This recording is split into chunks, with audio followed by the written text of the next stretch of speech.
26 मई को लखनऊ उत्तर प्रदेश की राजधानी में धरतीपुत्र मुलायम सिंह यादव के छोटे बेटे प्रतीक यादव की 13वीं का ब्रह्मभोज आयोजित किया गया। इस ब्रह्मभोज के कार्यक्रम में राजनीति से जुड़े हुए भी तमाम लोग शामिल हुए और इसके साथ साथ परिवार के तमाम लोग भी शामिल हुए। दो तस्वीरें वहां से वायरल हुई, जिसमें एक तस्वीर में अपर्णा यादव अपने ज्येष्ठ अखिलेश यादव को खाना परोसती हुई नजर आई, तो दूसरी तस्वीर में कुछ पारिवारिक बातचीत करने के लिए अखिलेश यादव से गुफ्तगू करती हुई नजर आई। लिहाजा अब राजनीतिक तौर पर चर्चाएं शुरू हो चुकी हैं, क्योंकि परिवार राजनीतिक है। 2027 का विधानसभा चुनाव आने वाला है। अपर्णा यादव पर सबकी नजरें अब टिक गई हैं, क्योंकि प्रतीक यादव इस दुनिया में नहीं रहे हैं और उसके बाद अखिलेश यादव ने जो इस परिवार के लिए भूमिका अभी तक निभाई है इन पिछले 12, 13, 14 दिनों में, उसके बाद से सब ये जानने को अति उत्सुक है कि आखिरकार अपर्णा यादव का राजनीतिक तौर पर अगला सियासी कदम क्या होगा। किसके साथ चुनाव लड़ेंगी? भाजपा के साथ ही रहेंगी या फिर समाजवादी पार्टी में फिर से वापसी करेंगी? क्योंकि शिवपाल यादव समेत तमाम नेता ये पहले ही कह चुके हैं कि हमारी कोशिशें परिवार को राजनीतिक तौर पर भी और पारिवारिक तौर पर भी एकजुट करने की है, एकजुट रखने की है। और उन कोशिशों में कुछ लोग जो परिवार से दूर है राजनीतिक तौर पर, उन्हें भी साथ लाने का प्रयास लगातार जारी है, जिनमें नाम और चर्चा सिर्फ अपर्णा यादव की है, क्योंकि बाकी पूरा यादव परिवार तो समाजवादी पार्टी के साथ ही अपनी राजनीति कर रहा है। इस विषय पर चर्चा करेंगे इस खास रिपोर्ट में, और इस खास रिपोर्ट में मेरे साथ मेरे वरिष्ठ सहयोगी अमन जी मौजूद हैं।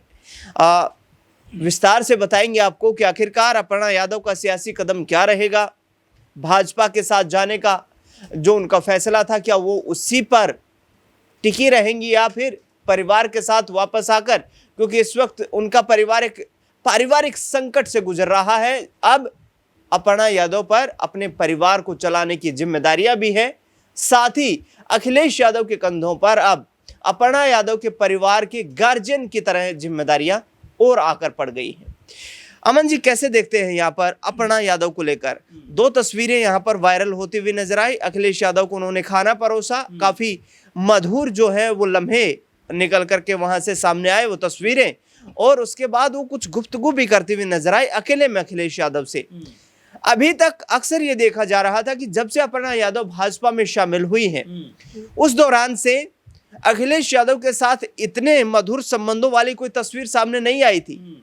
लेकिन अब क्या अपर्णा यादव अखिलेश यादव को नेताजी की भूमिका में गार्जियन की तरह देख रही? देखिए दिनेश जी, बिल्कुल आपने महत्वपूर्ण बात इसमें कही है कि जिस तरीके से अपर्णा यादव ने अपने तमाम कुनबे को, तमाम परिवार को कह सकते हैं कि एकजुटता वहाँ पर जो देखने को मिली है, उसमें अपर्णा यादव की भूमिका भी इसलिए बड़ी हो जाती है कि क्या पारिवारिक तौर पर वो अपने परिवार के साथ ही रहना चाहेंगे। हालांकि वो साथ ही हैं, लेकिन इसमें अगर पॉलिटिकल एंगल हम देखें तो क्या वो वाकई में अपने परिवार के साथ रहते हुए सपा के अंदर वापसी करती हुई दिखाई पड़ेंगी, या यहाँ पर कोई बड़ा फेरबदल होता हुआ दिखाई पड़ेगा कि भाई परिवार तो अपनी जगह ठीक है, लेकिन अगर पॉलिटिकल सोच की बात की जाए तो अपर्णा जो है वो बीजेपी के साथ नजर आएंगी। और वैसे भी हमने देखा कि सीएम योगी जब प्रतीक यादव का निधन हुआ उस समय भी पहुंचे थे, उसके बाद जब 13वीं का कार्यक्रम था उसमें भी पहुंचते हुए नजर आए। और न सिर्फ योगी जी बल्कि सुधांशु त्रिवेदी और तमाम जो बीजेपी के बड़े नेता हैं, योगी सरकार में मंत्री हैं, वो भी वहाँ पर बैठे हुए पहुँचते हुए दिखाई पड़े। और ये बताता है कि अपर्णा यादव को लेकर बीजेपी का जो नजरिया है वो बड़ा सकारात्मक है। तमाम जो पार्टी है, तमाम जो नेता हैं, सीएम योगी से लेकर तमाम मंत्री हैं, वो अपर्णा यादव के साथ में इस दुख की घड़ी में खड़े हुए दिखाई पड़ते हैं। वहीं अगर उत्तर प्रदेश की राज्यपाल आनंदीबेन की बात की जाए तो वो भी वहां पर पहुंचती हुई जी गले से लगाती हुई नजर आई हैं। तो ये तमाम जो तस्वीरें निकल के सामने आई है वो ये बताती हैं कि बीजेपी के लिए उनकी अहमियत क्या है। लेकिन उसका दूसरा पक्ष अगर देखा जाए तो जिस तरह से हमने देखा कि जब प्रतीक यादव का निधन होता है, अखिलेश यादव आनंद फानन में पहुंच जाते हैं, पोस्टमार्टम होता है, वहाँ पर खड़े हुए दिखाई पड़ते हैं, मीडिया से बात करते हुए नज़र आते हैं कि मेरा भाई बहुत भला बच्चा था, लड़का था, और अगर कोई संदेह किसी भी तरह का है तो हम उन तमाम पहलुओं की जांच कराएंगे। यानी कि अखिलेश यादव ने बड़े भाई के तौर पर पूरे परिवार को संभालने का काम किया। आपको याद होगा कि जब अंत्येष्टि हो रही थी प्रतीक यादव की, तो वहाँ पर उनकी बेटी छोटी जो है पदमजा, वो बैठी हुई हैं और उनको वो चॉकलेट खिलाते हुए नजर आते हैं, और जब उससे चॉकलेट नहीं खुल रही है तो बाकायदा उसको वो चॉकलेट खोल के देते हुए नजर आते हैं। यानी पारिवारिक तौर पर देखा जाए तो बड़ा मजबूत यहाँ पर आपस का जो तालमेल है वो बिल्कुल नज़र आता है। लेकिन जब पॉलिटिकल तौर पर हम देखते हैं तो दिनेश जी, चूँकि अभी 14-15 दिन हुए हैं जब प्रतीक यादव इस दुनिया से गए हैं, तो ऐसे में अपर्णा यादव के लिए इन चीज़ों पर सोचना या कोई भी बयान देना बहुत मुश्किल है। लेकिन हाँ, जैसे जैसे समय गुजरेगा हो सकता है कि पॉलिटिकल करियर को लेकर, क्योंकि अभी तक देखेंगे बीजेपी में लगभग 5 साल का वक्त हो गया, लेकिन पॉलिटिकल तौर पर कोई बड़ा अचीवमेंट अपर्णा यादव के हाथ में नहीं है। इक्का दुक्का जगहों पर प्रचार प्रसार किया है, महिला आयोग में उपाध्यक्ष उनको बना दिया है, और उस बात को लेकर बहुत नाखुश उस समय दिखाई पड़ी थी। तो ऐसे में जिस तरह से परिवार एकजुट दिखाई पड़ा है, तो क्या अपर्णा की वापसी, क्योंकि सोशल मीडिया पर बहुत सारे लोग यही बात कह रहे हैं कि देखिए परिवार तो परिवार होता है, अगर आपका दुख कोई भी की घड़ी आपके सामने आई है तो वहाँ पर परिवार सबसे पहले आपके लिए मौजूद है। तो इन तमाम चीज़ों को देखते हुए कहा जा सकता है कि अपर्णा यादव जो है वो हो सके तो आने वाले दिनों में पॉलिटिकल तौर पर कोई बड़ा फैसला करती हुई दिखाई पड़ जाए। बिल्कुल, यहाँ पर अपर्णा यादव को लेकर चर्चा ये है कि पॉलिटिकल तौर पर कोई बड़ा फैसला लेती हुई नजर आ जाए। विधानसभा के चुनाव की तैयारियां शुरू हो चुकी हैं। अखिलेश यादव ने ताबड़तोड़ प्रेस कॉन्फ्रेंस करते हुए योगी आदित्यनाथ सरकार की नीतियों को निशाना बनाया, और यहाँ तक कि ये कहा कि वर्तमान सरकार जो है वो अब अपने अंतिम चंद महीने जो है वो काट रही है। शिवपाल यादव, आदित्य यादव, इनकी कितनी बड़ी भूमिका रहने वाली है सर? क्योंकि हमने देखा कि जब अस्थि विसर्जन किया गया प्रतीक यादव का, उस दौरान भी शिवपाल यादव के बेटे आदित्य यादव जो थे वो अपर्णा यादव के साथ मौजूद थे वहां पर। अखिलेश यादव वहां पर नहीं गए थे। शिवपाल यादव जैसे ही प्रतीक यादव से संबंध में खबर मिली, तुरंत अपर्णा के घर पर पहुंचते हैं और लगातार वहां पर मौजूद रहे। शिवपाल यादव के जो पारिवारिक संबंध हैं वो अपर्णा यादव के परिवार के साथ काफी मधुर रहे हैं। इसको लेकर लगातार चर्चाएं होती रही हैं कि जब भी परिवार में कोई छुटपुट घटना, छोटी मोटी बात सामने आती है, तुरंत शिवपाल यादव वहां पर पहुंचते हैं, या अपर्णा यादव उन्हें बुलाती है, इनवाइट करती हैं अपने परिवार के बड़े सदस्य के तौर पर। तो क्या शिवपाल यादव की भी ये कोशिशें रहेंगी? क्योंकि डिंपल यादव काफी साधारण एक राजनेत्री के तौर पर भी नजर आ रही हैं कि उतना हाइप वो राजनीतिक तौर पर बयानबाजी के जरिए नहीं प्राप्त कर पाती जितना कि अखिलेश यादव और शिवपाल यादव या फिर अपर्णा यादव। तो यहाँ शिवपाल यादव की भूमिका क्या काफी अहम होने वाली है, जिसके बाद ही अपर्णा कोई बड़ा फैसला लेंगे? देखिए दिनेश जी, बिल्कुल आपने अहम सवाल पूछा है, क्योंकि अगर शिवपाल यादव के बारे में जिक्र करें तो यादव परिवार के सबसे मजबूत स्तंभ में से एक माने जाते हैं। और देखिए 16-17 के आसपास या 17-18 के आसपास जिस तरह से अखिलेश यादव के साथ में उनकी कुछ अनबन हो गई थी या मनमुटाव हो गया था, उसके बाद उन्होंने अपनी एक अलग पार्टी बना ली थी प्रसपा के नाम से, प्रगतिशील समाजवादी पार्टी के नाम से, लोहिया।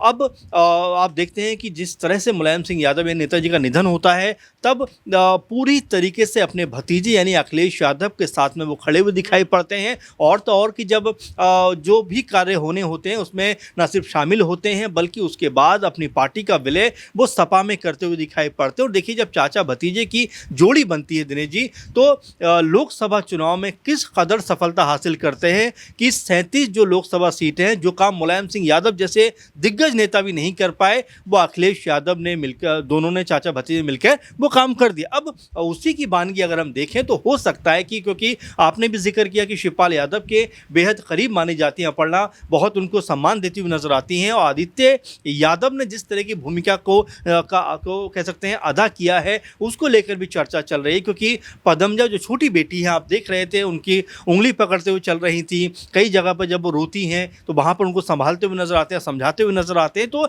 एक बड़े के तौर पर भी आदित्य यादव ने उस बेटी को संभाला, और साथ में अपर्णा यादव, क्योंकि अब उनके पति इस दुनिया में नहीं है तो जाहिर बात है कि उनको भी अपने परिवार का सपोर्ट चाहिए। तो क्या अब यहाँ कोई बड़ा फेरबदल राजनीति में होता हुआ दिखाई पड़ेगा? और क्या अपर्णा यादव, क्योंकि हम लगातार अपर्णा यादव का जिक्र इसलिए कर रहे हैं कि देखिए वो परिवार की छोटी बहू हैं, तो जाहिर बात है कि भले ही वैचारिक मतभेद के चलते वो बीजेपी में जाकर शामिल हो गई हों, लेकिन बीजेपी में भी आप देखें कि उनको वो सम्मान या वो हक नहीं मिला जिसका वो एक तरीके से अधिकार रखती थी। आप अभी भी देखेंगे कोई बीजेपी के अंदर बड़ा स्थान उनको नज़र नहीं आता। मिला जुलाकर महिला आयोग की उपाध्यक्ष ज़रूर बनाया गया, लेकिन उस पद को लेकर भी बहुत खुश नहीं थी। और उस वक्त भी ये चर्चा चली थी कि अपर्णा जो है वो सपा में वापसी कर सकती है, लेकिन चूंकि अब माहौल इतना भावुक है, इतना गमज़दा माहौल है, मातम में कहीं ना कहीं पूरा यादव परिवार इस समय दिखाई पड़ता है, तो पॉलिटिकल तौर पे तो कोई बयानबाजी फिलहाल तो अभी संभव नहीं है। लेकिन जैसे जैसे समय गुजरेगा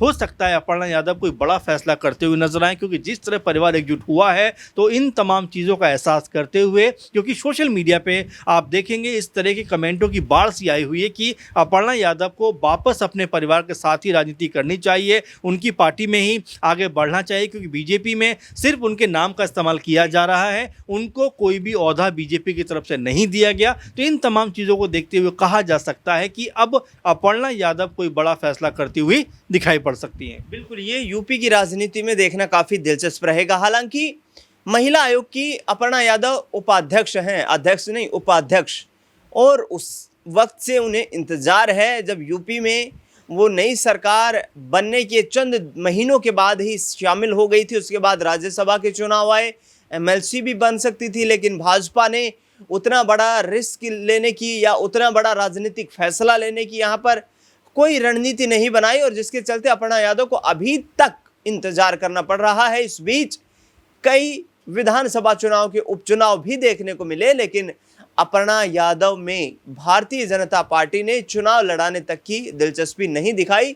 यहां तक कि लोकसभा 2024 के चुनाव को लेकर भी अपर्णा यादव की कोशिशें थी कि वो बीजेपी की किसी टिकट पर किसी सीट से चुनाव लड़े, लेकिन वहां पर भी उन्हें कोई कामयाबी हासिल होती हुई नजर नहीं आई। 2027 के राजनीतिक अवसर को अपर्णा यादव किस तरीके से भुलाएंगी, अब ये देखना बेहद दिलचस्प रहेगा। इस पूरे मुद्दे को लेकर आपकी क्या राय प्रतिक्रिया है, कमेंट बॉक्स में जरूर बताएं। इस खास रिपोर्ट में फिलहाल के लिए इतना ही। देश दुनिया से जुड़ी हुई लगातार बड़ी खबरों के लिए बने रहे हमारे साथ। धन्यवाद।